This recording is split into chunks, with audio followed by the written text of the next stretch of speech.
I'm in the British Museum after hours when all the visitors have gone. And over here is the Rosetta Stone. It was the key to understanding Egyptian hieroglyphics, and it is one of the most precious and valuable treasures of the British Museum.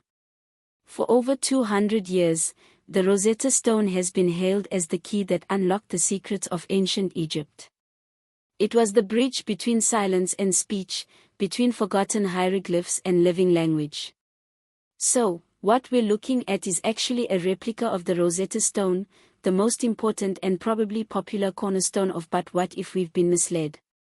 Recently, Egypt's most famous archaeologist, Zahi Hawass, stunned the world with a claim that shocked both scholars and skeptics alike. He insisted that what the Rosetta Stone really says has been misunderstood for generations, and now he says he has proof. For decades, the stone was treated as a mere translation tool. But has claims its true meaning reveals something far more unsettling. This is the revelation no one expected, and it changes everything we thought we knew about Egypt. To understand why has carried such weight, you have to know who he is and why the Rosetta Stone has always been at the center of Egypt's cultural battle. Zahi Hawass is no ordinary archaeologist. Born in 1947 in the Nile Delta, he rose from a small village boy to become Egypt's Minister of Antiquities. He became a household name not only in Egypt but worldwide through his fiery television appearances, countless documentaries, and his reputation for drama both on and off the excavation site. Some call him arrogant, others call him a showman. But nobody denies his authority. If a mummy is found, if a tomb is opened, if Egypt makes headlines, Hawass is often there at the center of it all, wearing his signature Indiana Jones-style hat and commanding the stage.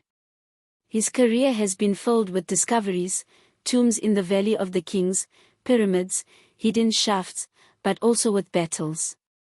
Hawass has long argued that many of Egypt's most precious treasures should be returned from foreign museums to their rightful home, the bust of Nefertiti in Berlin, the Dendera Zodiac in Paris, and above all, the Rosetta Stone in the British Museum. The Rosetta Stone itself is more than a relic. It was discovered in 1799 by French soldiers during Napoleon's Egyptian campaign in the town of Rochid, Rosetta as it was known in Europe. In 196 BC. It bears the same decree written in three scripts: hieroglyphics, demonic Egyptian, and ancient Greek. Because scholars could read Greek, they were able over decades of work to use it as the key to finally decipher hieroglyphics, unlocking a language that had been dead for nearly 1,500 years. Without the stone, ancient Egypt might have remained silent forever. That's why it matters. That's why it's displayed under glass in the British Museum, attracting millions of visitors every year.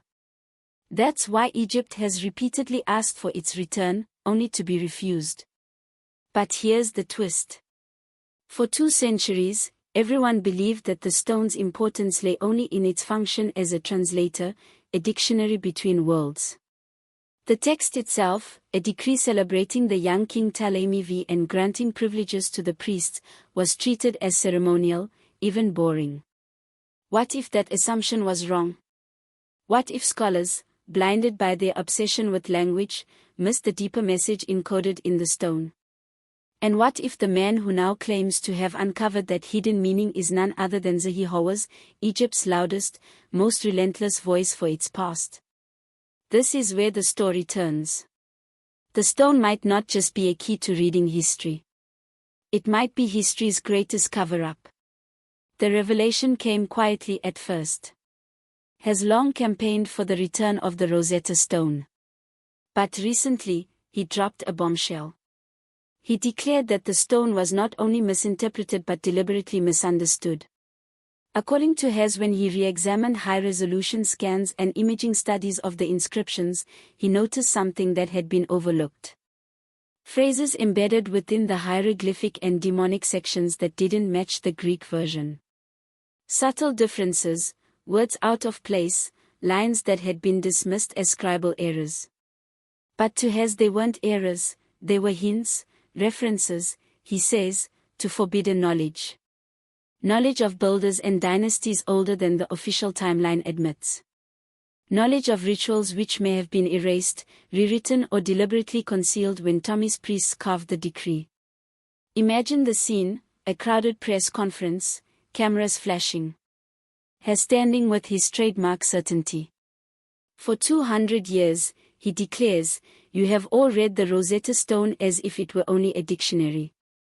But the priests who carved it, they were not fools. They left us a message. And now with modern technology, I have proof. For decades, has defended mainstream Egyptology against fringe theories. He fought against the claims of lost civilizations and secret knowledge. But now he himself was suggesting that the Rosetta Stone concealed truths the world wasn't ready to hear. It was a stunning twist. A man who once dismissed alternative thinkers now sounded like he was standing at their door. Was he serious? Was this a genuine discovery or a carefully orchestrated attempt to shake the world and draw attention back to Egypt's demand for repatriation? Whatever the case, Hawass had thrown down the gauntlet and suddenly everyone, scholars, skeptics, and conspiracy theorists alike, wanted to know what proof he was talking about. So what exactly did Hawass bring forward? First, he pointed to new imaging techniques. Using AI-enhanced scans and multispectral photography, researchers had detected faint carvings on fragments of the Rosetta Stone and other bilingual inscriptions scattered in museums across Europe.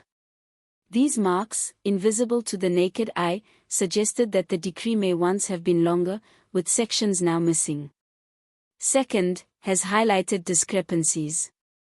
The Greek text praises Ptolemy declaring tax exemptions and benefits to priests. But in the demonic version, he claims there are allusions to keepers of the knowledge and references to sacred architecture that binds heaven and earth. Phrases which had long been dismissed as stylistic flourishes suddenly look different under AI translation models trained on broader